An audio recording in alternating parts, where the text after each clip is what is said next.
without further ado, I appreciate it, everyone. A hand for Dr. Andreas Tzioas.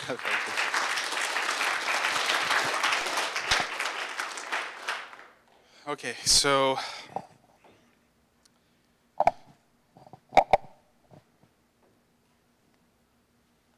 over the period of the last 8-9 years, since we've been taking interstellar flight seriously, every time someone makes a comment or offers a criticism, I have this running joke that I say, and I think I said it in 2015 also, so I hope I'm not being too repetitive, but I take criticism badly.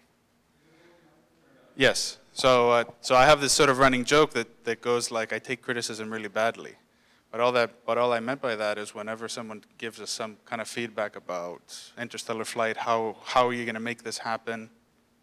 I'm like, okay, like let's just put our all into this, solving this one problem, and see what comes out with it. And slowly, over time, you develop the answers to all of the weird questions that people ask you, you know, because some of these questions haven't been asked. So someone said, how are you going to sustain a population on the moon? You know, they're going to have to eat something. Has anyone really figured it out? Plus, you know, can you even make money by trying to go to the moon? So we're going to found a company called agLuna. That'll be a subsidiary of Icarus Interstellar. And we're going to capitalize on lunar agricultural commodities. And we're taking the approach of business development for this, clearly. And does this work now on your laptop, Mike? No. Yeah, because mine was having an issue.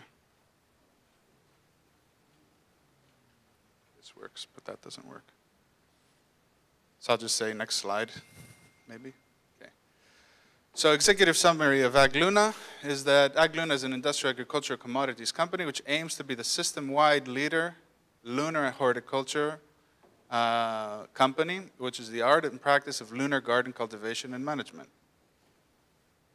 Our vision is to become the industry leader for off-world agriculture, and our mission is to create the capability to sustain lunar settlements through agricultural commodities, providing for food and industrial applications, and to provide means for independence and self-determination of space settlements. So our company's team motivates the employment in lunar support industries because we need a whole slew of different people in order to make this kind of thing happen. Next slide.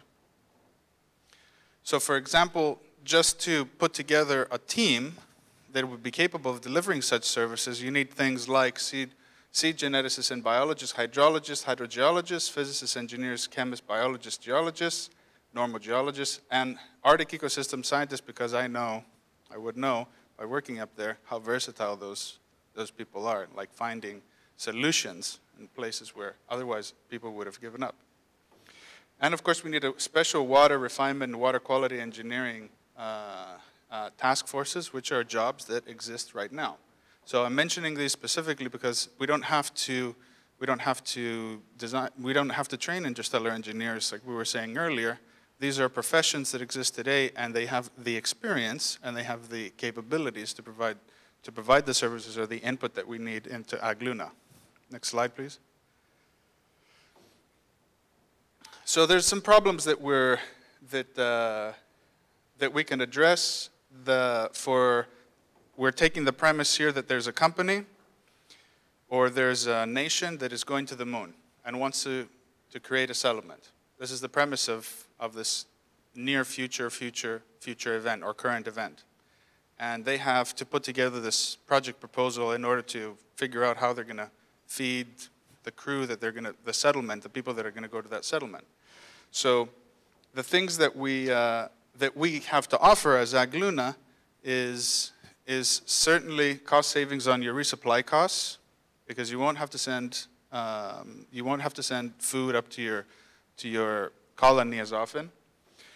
We're going to provide you with a programmatic O&M, so operations and management. For anyone that's had anything to do with a company, is where all budgets fall short. So you write up a budget, this is how we're going to ramp up, we're going to put things in place, and then you're like, we did it ahead of time and under schedule until you actually start the project. And then your burn rate is so high that you have to go back to your boss and say, hey, I forgot something.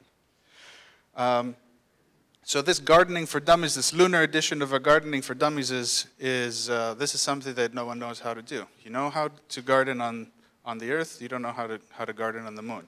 Maybe you know how to build a closed system on the Earth, but I guarantee you don't know how to do it on the Moon.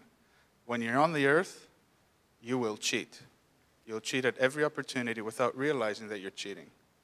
Okay? When you go to a moon, similar to a Starship, you have no opportunity to cheat. So going into designing this kind of program with the understanding that you might be cheating, right? You recognize the fact that I have to guard myself against cutting corners. That's how we reach the next level. And support cost planning ties in with the O&M, because we're offering a service for these companies or these nations that want to explore, colonize, put science stations or whatever they're going to do on the Moon. That's nothing to do with us. And they don't have to put together a team in order to support that aspect of the project. So if they're a science team, for example, they're going to perhaps contract Nathan to put together the dome, and then they're going to contract us to feed the people, and then they're going to focus on the science, right? So when you want to send something to the other side of when you want to send something to Australia, for example, you don't commission a tug, go learn how to become the captain, take your box into the tug, into the boat, and drive it to Australia to deliver it. Nobody does that. We all contract services around us. So next slide, please. Another thing that we're getting ahead of is putting ourselves in the position of the person who's living on the Moon. So there's always there's a history of conflict between the leaders of certain expeditions, even the captains of boats that traveled across seas, and the crew themselves. Okay, so we're getting ahead of this question of self-determination for the crew, or the lunar inhabitants, and we're guarding against, this mooncipation thing was something I was thinking about. Was that there's a question of whether certain technological services that we contract are actually keeping certain cultures from becoming emancipated. So, for example, in the high Arctic, there's companies that install fiber optic cables, for example, okay? High-speed internet, fiber optic cables. So the fiber optic comes to the village, oh my gosh, they need this. They need access, they're starving for access to high-speed internet. And then once that company comes and provides that services, they can push that village around because their hospitals, the banking system, their schools, everything depends on those high-speed services, right? So they can charge whatever they want. Everyone has to play nicely with them, right? So there's a question. I read someone's PhD, and it affected me that if you want to be a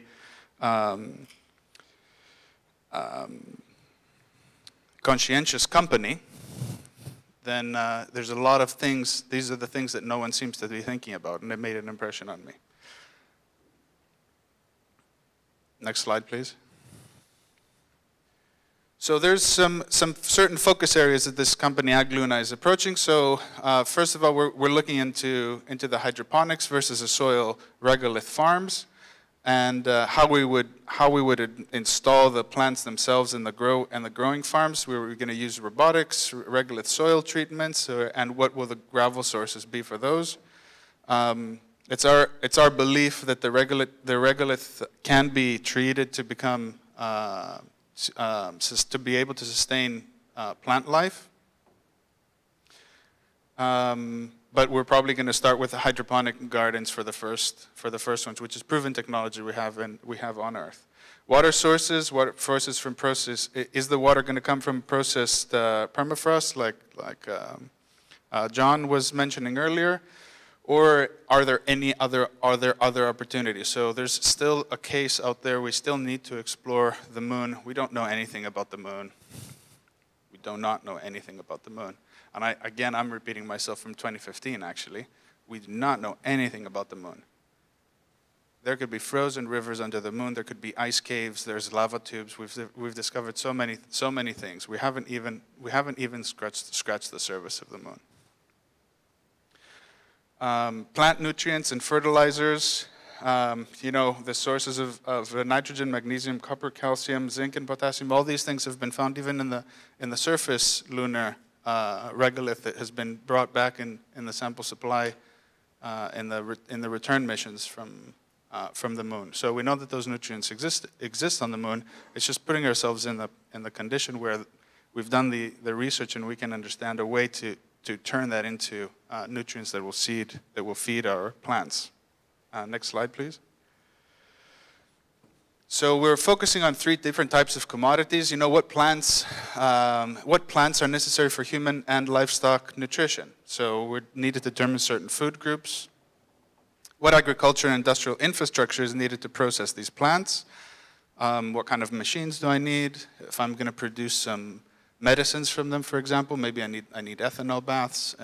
If I'm going to crush some fiber, I need decorticators, deshelling machines for seeds. So all of these things, we know a lot about this, right? We know a lot about this.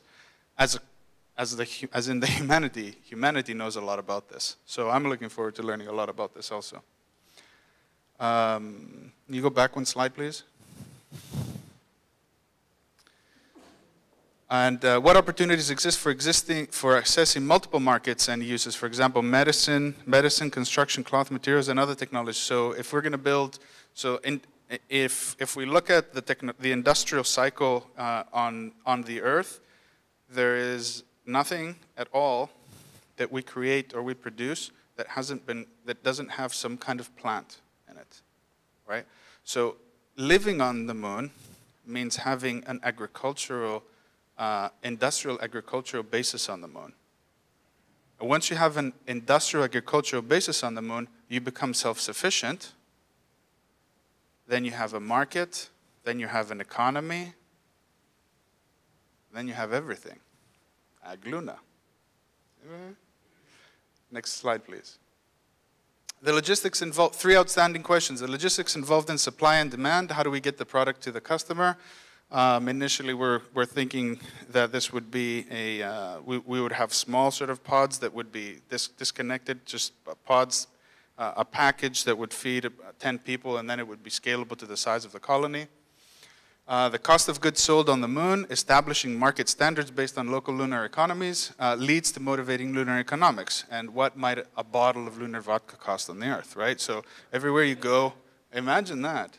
There's a bar in China that has $10,000 and $15,000 bottles of whiskey that people pop. I don't even know that I've ever seen, a bottle of whiskey that expensive. But I've seen, we know that exists in wine. But how much would it be worth if there was a bottle of lunar vodka that you sent back to the Earth, thinking, to tell you what I was thinking, the same way that Elon Musk and the Teslas first created the very expensive sports car, which very limited amount of people invested in, but that gave him enough capital to mass produce the second round and then the third round, and now he's got a successful, commercial model that anyone can buy, really.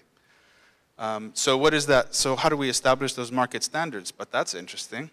Someone's got to figure it out, and it would start from the industrial basis, which is based on agriculture.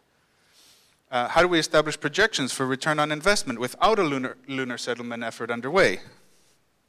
That's a good question. Maybe a lunar settlement effort is not underway because there is no industrial agricultural basis there. So we don't know which one. If we know how to survive there, if we knew everything about how we would survive there, then aren't we more likely to go? Isn't that what we talk about all the time about Mars? Sending 5, 10 robotic missions to establish the domes, to establish the farms, to establish everything so that we can just walk up there and live there? That's what everyone says, because that's what makes sense. So let's do that, but on the moon and faster. Will we need to supplant market demand and market potential and build a case based on Earth-based technological developments? Yes, we will.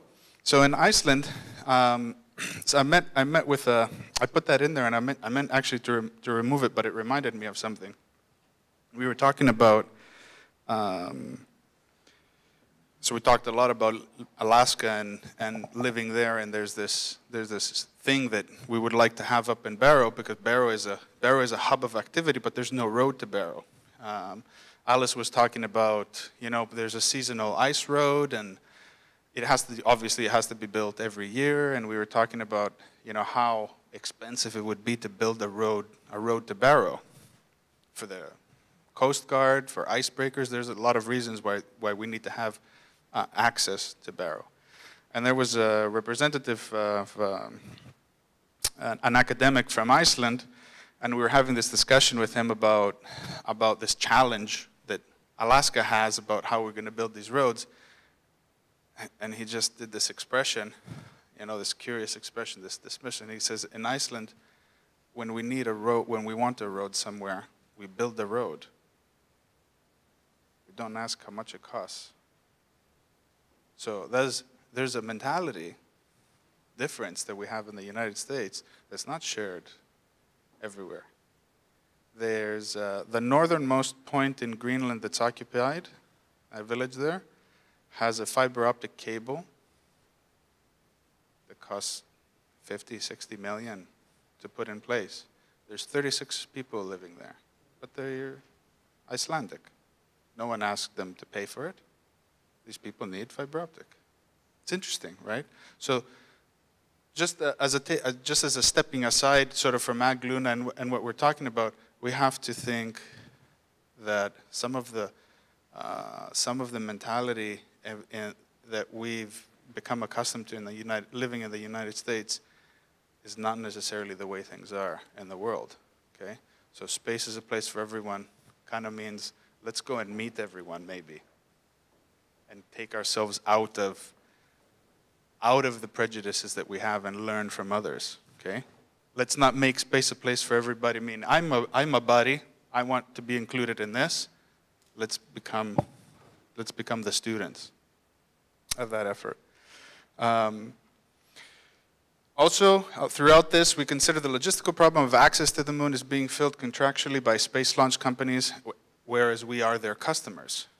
Okay, so I'm not going to talk about how many Falcon Heavies I'm going to postulate I need to do this. There's a company that does that. It's called Virgin Galactic. It's called SpaceX, right? Space Launch Systems.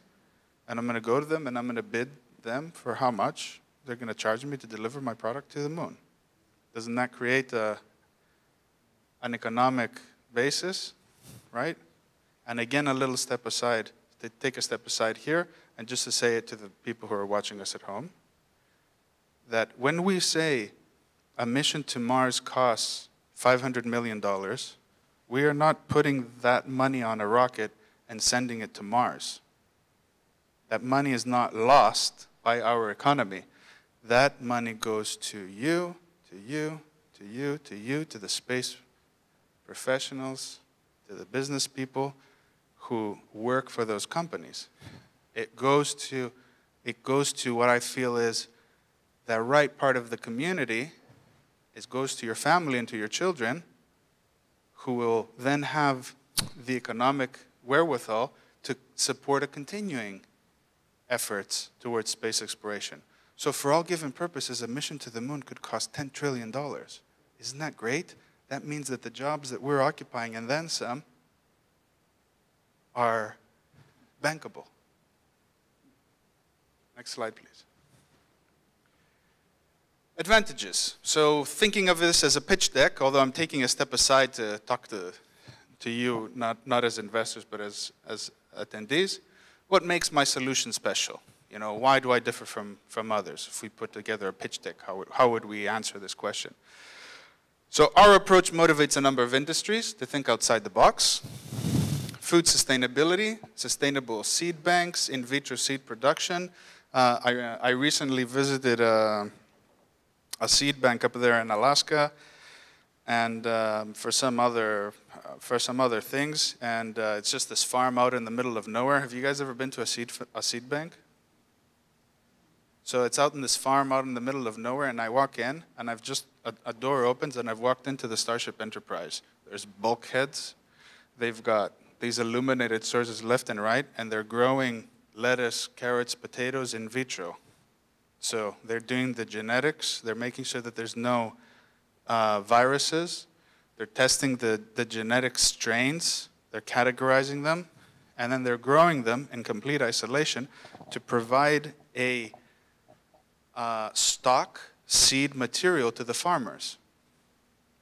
Okay, so this is interesting, and I'd like to share this. Where do people get this? Where do they get the seeds from? They go to the state agronomer, and then and they buy as much seed as they want. This seed is a qualified seed that is the cleanest seed that you can buy, okay? And it's controlled by the state. Now, if the farmer wants to plant 100% raw sort of state ag seed, then they can do so, and the nutrients that come from that specific seed are the maximum possible from that plant, the best potato you can ever get. That's not usually what they do, though. They plant it 4 or 5 times a season, and they take 10,000 seeds and they turn them into 20, 30,000 seeds, or more, however much that equation looks like, and then they seed their farms, and they harvest the potatoes and they bring them to you. But the nutrients in those potatoes are diluted. Every generation loses quality. Okay? So the nutritional labels in the back of everything are skewed. They're not real. They're not real by far. Okay? So a carrot, for example, in Alaska that's been sitting in the sun for 20 hours a day, when you pick it up and you eat that carrot, it's so sweet that it's really kind of hard to really eat many carrots, So that doesn't have the same amount of nutrients that another carrot from another part of the planet has. So that's something to learn. So this is also something that you got to really get into the weeds of what we're talking about, because these seeds that you're going to send to the moon have to have a certain genetic quality. They have to be resilient to certain conditions, and those are the conditions that maybe you get to describe when you go there. The food is necessarily going to be organic, because all food should be organic, but it also provides for food security, closed-loop systems, and maybe leads to something like a Biodome 3. So there's spin-offs from this technology that could inspire, other things, and food security in rural areas, et cetera, et cetera. It motivates space exploration from proving a level of safety and security. What I described earlier is that we can take responsibility for providing this service. Establishes its own scalable market, extrapolating to space stations, interplanetary spacecraft, Mars colonies, starships, and so on and so forth. So all these companies, this has to start from somewhere, right? So say in 2017, Icarus Interstellar funds agLuna, and we go off and we do this research and that kind of thing. A few years later, Elon or somewhere decides to go to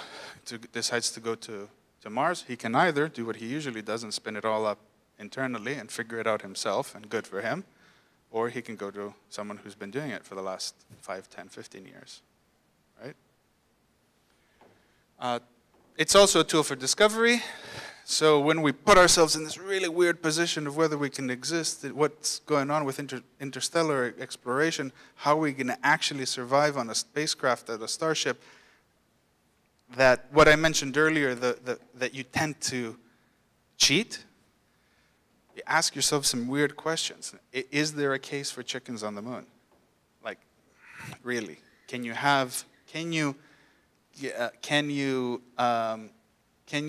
respectfully grow livestock off planet? Meaning, are they going to be in little cages the way that we grow chickens now? Is it going to be sort of a horrible situation? There's no fields for them to run in, right? What are they going to eat? There's got to be a cycle of life there. Also, it informs nationalities, cultures, religions, and traditions. You know, what does a Greek Easter look like on the moon? You know, with no lamb or whatever. You know, what are you gonna eat? Or will certain cultures say that we want, you know, maybe in Asia they'll say, you know, we really need rice on the moon. There's no way you're gonna grow rice on the moon. Forget about it. There's absolutely no way you're gonna grow rice on the moon. You don't know why? You need 2,000 liters of water for a kilogram of rice. That's not possible. It's never going to happen on the moon. Unless someone from Asia wants to challenge agLuna, and then we have some market competition, and that's good too, right? What would children eat? Got milk, you know? What kind of milk are we going to provide children on the moon if we don't have livestock? So these are questions, right? So the market, what you can do right now just to sustain in what we would call just basically surviving conditions on the moon versus what a civilization would go for living on the moon. These are the conditions of life. That's going to have to be some back and forth. So once maybe this industry stands up, you can start introducing other products just like every industry does. You know, when there's a market demand, now they roll something out. But that's got to start somewhere. Next slide, please. Oh, that turned out terrible. So which leads to our societal goals, right? So the specific result of our approach with agLuna is that we create an ecosystem where we can develop profitable, ecologically sustainable technological solutions and know-how on Earth first through scalable systems which address overlapping grand challenges: food sustainability, health concerns, ecology, space exploration. So if you overlap grand challenges, then are you addressing more than one grand challenge? Probably. Yes. Okay? So that it adds validity to why you should pursue this. It's the kind of thing you talk to your investors about. Next. How do we approach solutions? So, we're a company, we're a business, we need to approach this in a reasonable, financially sustainable way. We need to address basic human needs. That's kind of what this company does. We're going to need certain resources: water, space, nutrients and sunlight. Okay, we can maybe have we need to put some of those things in place. We're probably going to explore certain hydroponic varieties for how we're going to do this, and we're going to have to make decisions based on, you know, we can't leave a crop out there for 2 years, 2 seasons, or we can't wait for a tree to grow on the moon, right? So now let's get into the details of what this means. That's why it took me so long to develop this. It's getting more and more interesting, more and more exciting. You know, so we need a crop that has rapid growth, it fruits and it provides resilient crops with a long shelf life. So now we can start down selecting what it actually is that we might be eating on the moon. Next slide, please. So what are the basic dietary needs? Just go through this quickly. Calories, it's our energy, amino acids. We need that for protein synthesis, fatty acids. There's 3 that we can't synthesize ourselves that we have to get from plants or animals: minerals and organic ions, and vitamins from fruits, etc. Next slide, please. I think you skipped one. Go back. No? No, okay. So I looked at nutritional comparisons between various crops, how fast they grow, how nutritious they are. You know, a sweet potato versus a yam versus a yucca versus a turnip versus another one versus another one, and I just put them all on a big spreadsheet. And there's some vegetables that just soar to the top. Cassava, yucca, sweet potatoes, and yams are almost the same thing, but they taste distinctly different, but you grow them in the same way. Okay? So there's no reason why you can't provide a certain variety there. Strawberries, blackberries, and grapes. Strawberries, especially hydroponically, you can get something like 15 to 20 times more yield when grown hydroponically. So hydroponically, there's no soil, right? There's a water solution. The roots are suspended in a solution with water through which we pour the nutrient bath essentially in there. And there's a computer. This is done, in our gardens, and some people do it manually also. Once a day, they just pour the solution in. And a computer can control this a lot better. But I've seen some vertical gardens with hundreds of thousands of strawberries in there. Strawberries, blackberries, and grapes, they all have some essential nutrients that fortify our constitution. And I think that's the slide that I was missing before, which said what things that they did, so I'll have to add it afterwards. Carrots and beets, onions for the heart, essentially. Lemons have always been used throughout history as a preservative, so it's the one thing that we would take a hint on, but there's these nano lemons. They're only about this big. Next slide, please. Soy, prolific. As in an application, you can make so many things out of them. Peanuts, incredible shelf life. Also soy, coffee and tea. To be honest, I just really need to have a cup of coffee. And tea, I've been trying to figure that one out. It's not easy. That would be very difficult to do on the moon. That would be very difficult to do. So I don't know if we're going to have to, I don't know if I'm going to go if there's no coffee. So I'm just putting that out there.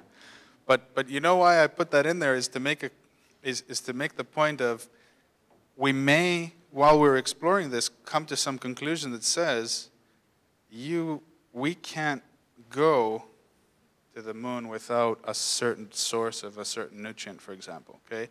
So for example, in the list of the items that we've listed here, up to this point, there's no source of oil. There's no good source of oil, or vegetable oil, or something like that. So next slide, please. For frying and for other things. Rachel Armstrong, by the way, Nathan, where'd Nathan go? Rachel Armstrong, by the way, I said, yeah, like, what kind of food would we cook there? And she said, oh dear. She goes, you're not going to be cooking if you're on the Starship. Cooking is so inefficient energetically. I was like, oh. So who's seen these honeyberries before? I just discovered these. It's a peculiar looking fruit. This is a supercharged fruit, and it beats almost every fruit across every category. And it's grown in Russia, where it's called haskap. It's grown in Russia all over the place. But look at the statistics on this. Next slide, please. Sorghum. This is another crop that's coming sort of shyly into sort of maybe the more new age areas in America. So I've pulled away a few, 3, 4 in the end here. The others are things that we're familiar with, but these are things that I discovered. So it's like a wheat. I think it's the new wheat.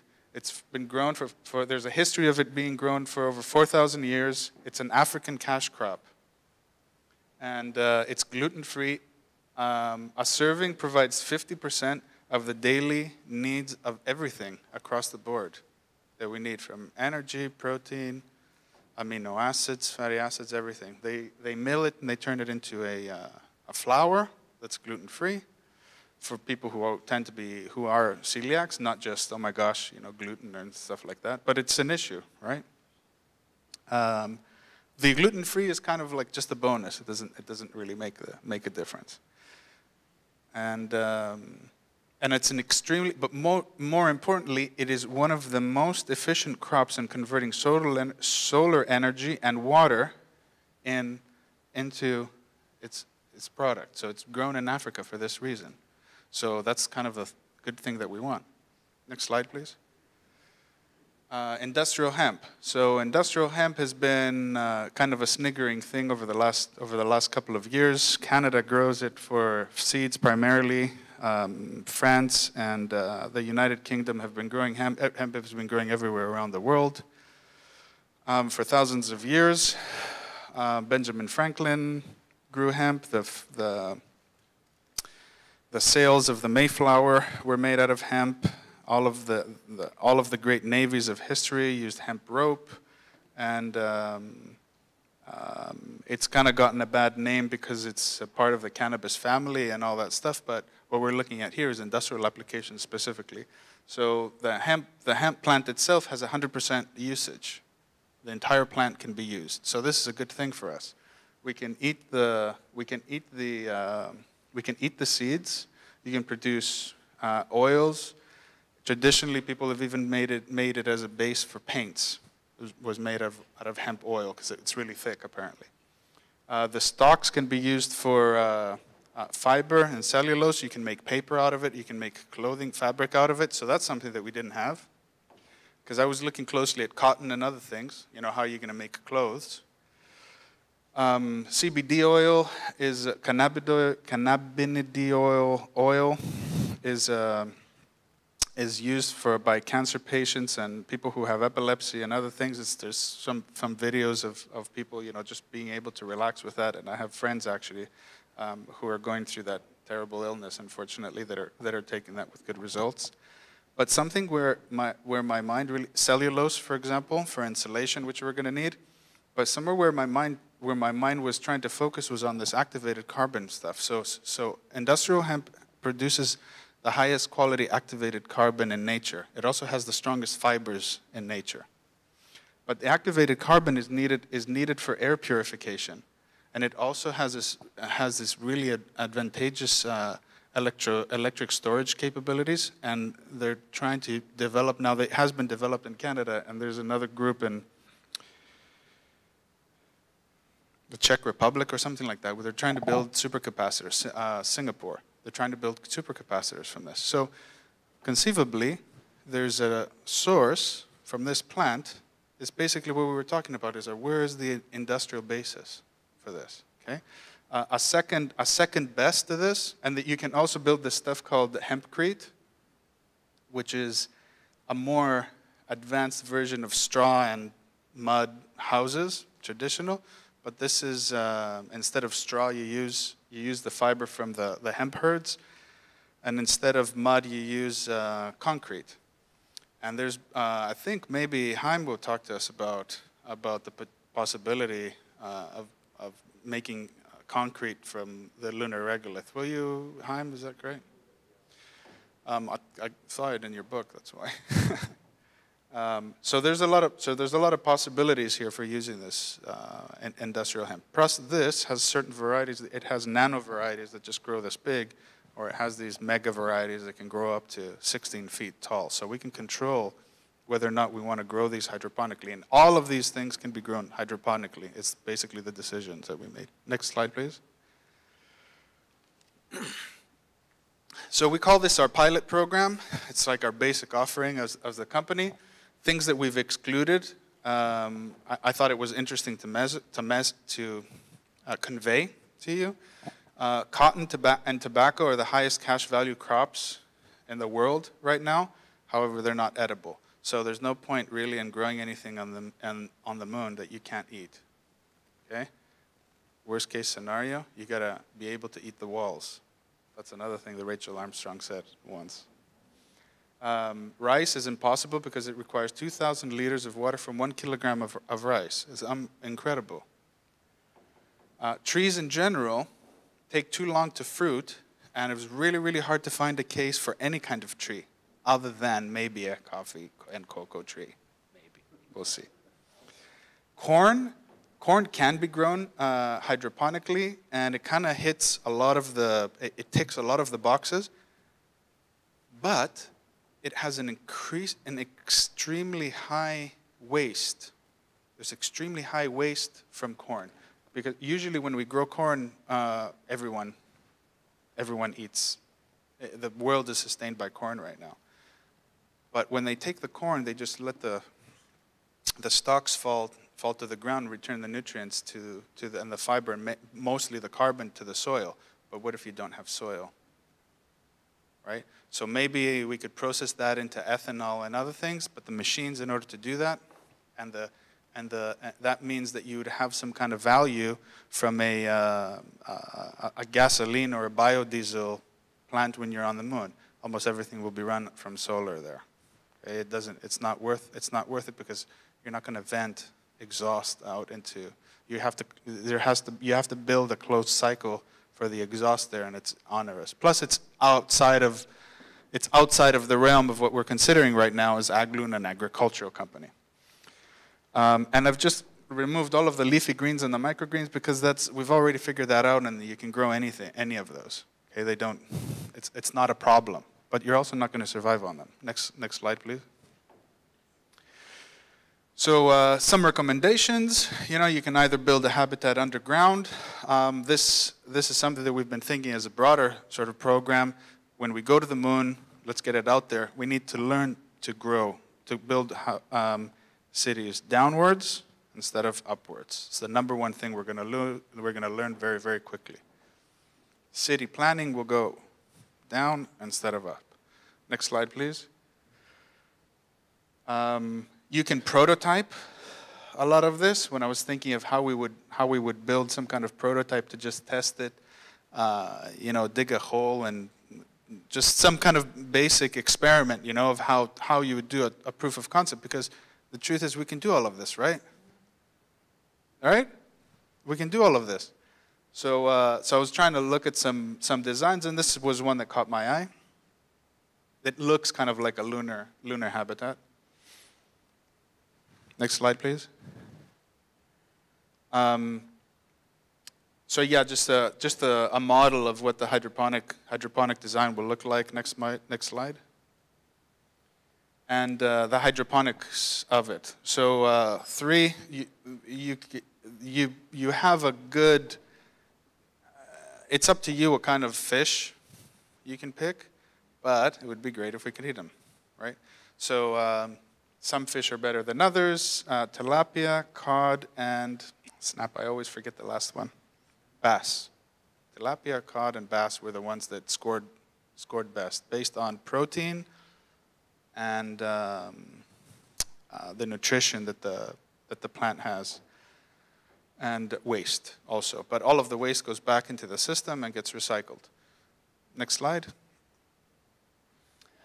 A few years ago, we worked on a project in Anchorage with Anchorage Makerspace, where we helped this company get started. It's a containerized vertical harvest company, and they came and we built some prototypes of their racks and the other things. So it's all controlled by Arduinos, microcontrollers, and the lighting and the feed rates. So we actually have some experience, trying to help people, trying to build these kinds of things and that we can build on. So there's existing experience. Next slide. So the product. So what is it that we would deliver? What is the product? What are you selling me? Right? Because trying to think about this as a company. So agLuna provides a turnkey, aquaponically fed hydroponic lunar garden kit with 100% nutritional needs met for 10 people for 70 million. And for an extra 50 million, you get the in vitro seed farm and the seed bank. Okay? So I won't show you the calculations, but that's what the end result is. This is a minimally. This is for 10 people. I don't think that's that bad, but the idea is this is sustainable, though. Right? That's the key thing. Is this is sustainable. Next slide. So other things that an investor might add is, what's your market, what's your traction, what kind of investment are you looking for? So the traction will be gained locally on Earth. So we invest in Earth and provide solutions to rural and urban areas. There's no competition in the space things that we do, but in order for someone if some company, what I explained earlier, if some company wants to develop some kind of sustainable solution for a space station or something else, it has to be a DIY solution. So we're assuming here that agLuna is matured and has these technologies that are turnkey, and they're able to provide support, and the federal government pays you, right? And then you become part of that ecosystem. So what kind of investment would you need to spin all of this up? Most of this, and so we would be asking for 9 million and Series 1 funding with 20% for 20% shares. So I'm doing this based on most of these funds are for the genetics. So there has been research in the genetics for what's called low pressure farming or lunar horticulture, and that's from the decreased gravity. So certain plants grow in a different way.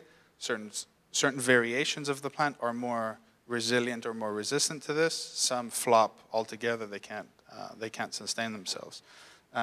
So you would have to breed some of them. There's also some certain crops that are highly resistant to radiation. So that is also part of what that 9 million Series A funding funds. And the labs and the investment in local opportunities. So once we develop this, it goes into a containerized hydroponic garden, and it has a sticker price on it, and how many people do you have in rural, even Alaska or wherever there's a problem in the top of a mountain, you know, where you take an expedition, we take one of these, we drop it, and right, because the top of some of these mountains, remember what Alice said, it's like living on the moon.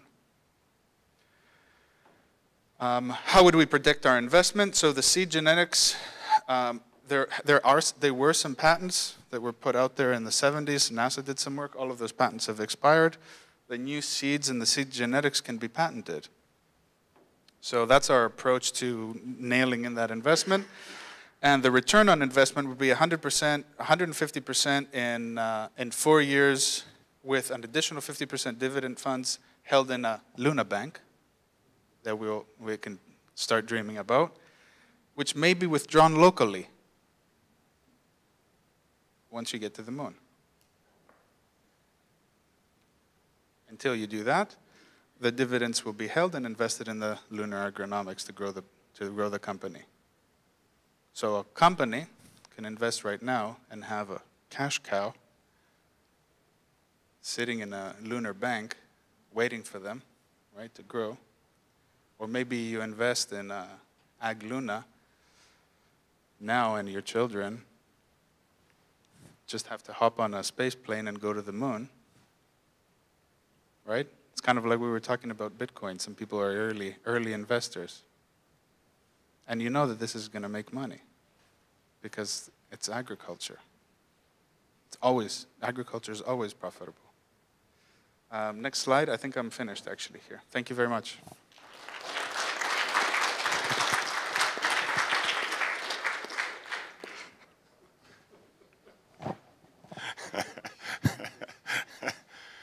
Any questions?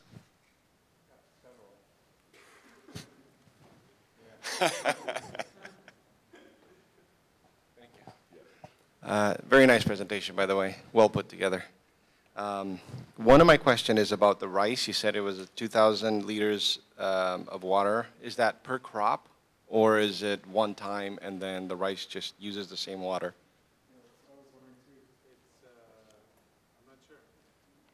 That would make a difference, because then if it's one time, then yeah, it's a big expense initially, but then you can have rice or coffee or... 2,000 liters of... Once I get stopped. Yeah. Sorry. So for 10 people, still working on the fine details of the projections, and just to verify some of those things. You know, my understanding of agriculture is not really that good. I'm not into that on a day-to-day basis. I've become interested in this, but it's based on feeding 10 people, and the total amount of water, of recycled water that we need is around. So this needs 2,000 liters, right? So 500 liters is enough for all of the water. So just the rice completely blows the budget for water. Plus my understanding would be that the water would come at a premium, or there would be, didn't you have a company, Luna Water? Fresh water on the moon. It sells itself. It doesn't even have to market it. You know, I'm busting my butt here. But you know, so you're assuming that the water would come at a premium. So we're trying to pick crops that have the minimum water use. Okay. I mean, you drink it. It's better to just drink it than to get it from the. Yeah. Yeah. You mentioned 150% return in 4 years. Is that based on, again, most crops are seasonal on Earth, so you only have a one time per year. So is this based on that idea of many times throughout the year, like you do in? It's based on the return on investment that Vertical Gardens company has. That's more like 220 to 240%, but I put around 150 and 50 held in escrow on the moon, you know, just to keep people remembering that this is a lunar company. And last question. You said company. nutrients dilute, especially this was seen in potatoes where year after year they produce less nutrients. But potatoes have been around for many, well, I don't know if hundreds of thousands of years, but at least 10,000 years. So that means that potatoes the genetics, so the nothing, genetics, some of these genetics, what they do with these genetics is they go and they clean basically the genome, and they remove they inspect the DNA and they remove genetic variations and that kind of thing. And there's some seed banks, there's some seeds that are, what do they call them? I guess ancient grains or something like that, ancient seeds. And they go to these old seed banks and they take them and they go, oh my gosh, this is beautiful. This seed is beautiful. It hasn't been influenced by pesticides over the last 70, 80 years. It hasn't been influenced by herbicides. So they take that and then they grow it in vitro and they regrow the population. So even the state agronomer gets the key seeds from a federal seed bank. And that's something I didn't know. You know, I don't know who knew. Me and my wife went there and we were both sort of blown away that this is a thing.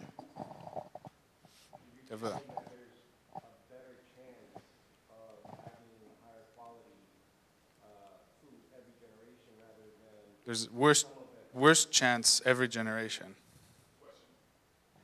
Does this project have an actual offering memorandum, or will it soon have one to go along with their plan? It could do if you're interested. It could do if you're interested. Well, my audience might be interested. Huh? But I'm going to found this company and play out this toy model company and see, but take it seriously. We're just talking about it here, but I got this idea that I'll play this out and see what happens.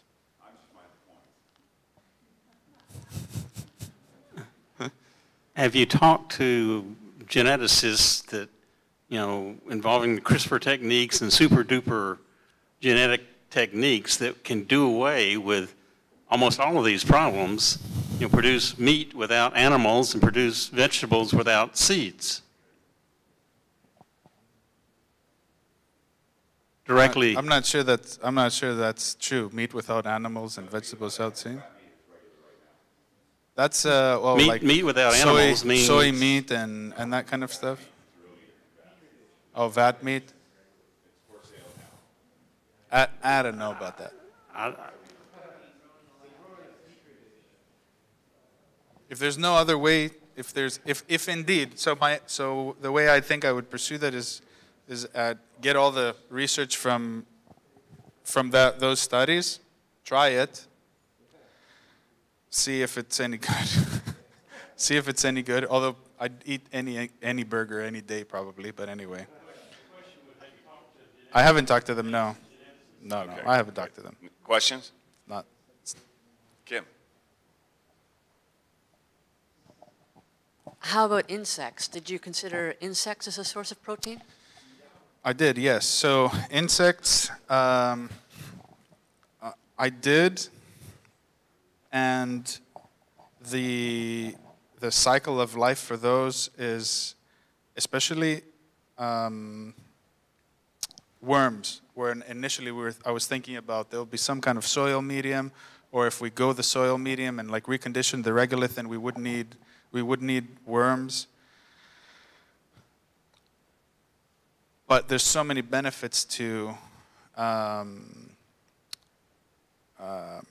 doing a soilless, to using a soilless medium, then all of these other things drop away, and then all of the insects basically drop away too, and the sort of the cycle of life for insects. The only other thing that I was thinking about adding that I didn't have enough time to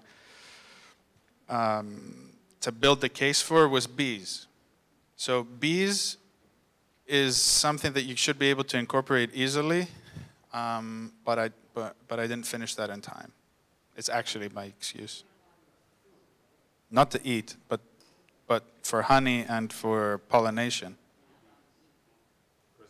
Not Yeah, to eat. that was actually my question, if you considered pollinators. Yeah, so. Yeah, okay. bees. Yeah. Bees, although mosquitoes are the world's best pollinators. The things you find out when you're researching. Yes? $70 million for 10 people? Does that include flying it there? $70 million. You Seems expensive.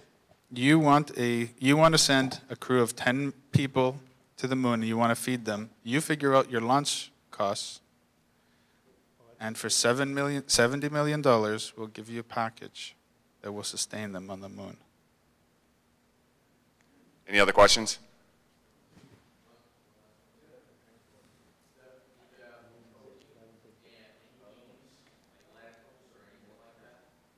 Funnily enough, lentils scored really high, and